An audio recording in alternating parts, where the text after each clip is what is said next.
Анатолий Грачанов. Экскурсия. Перед вами земля продков моих и детей. Не любите на чужинцев, любите на гостей.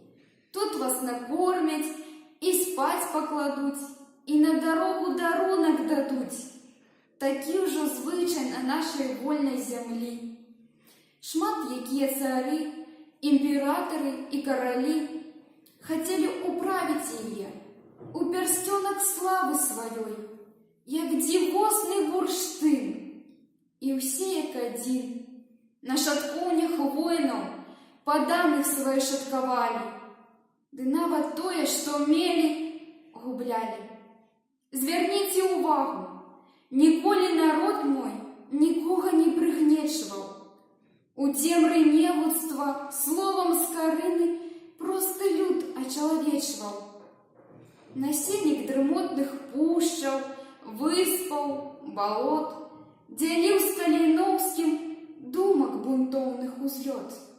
Той, хто аднойчы зведаў гаючую прагу волі, рабом не будзе ніколі. І як сімвал сусветнай еднасці змагароў дагэтуль гарыць на парыжскіх вуліцах у рублеўскага кроў.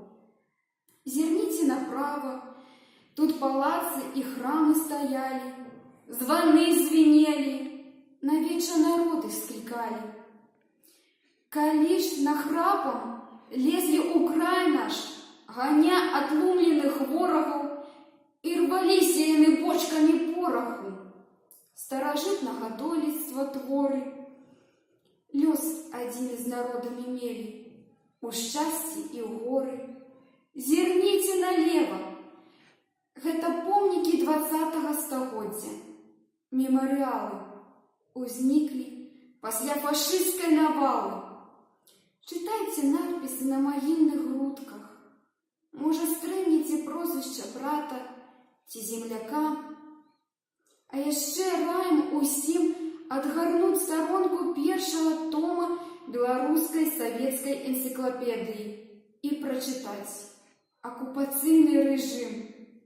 Страціла радзіма моя столькі сыноў, колькі ў лесе дубкоў, столькі дачок, колькі ў небе аблок, столькі дзетак, колькі ў лузе кветак, проліла столькі слёз, колькі ў полі рос. Пакланіцеся гэтай зямлі на развітанне. Шчаслівай дарогі!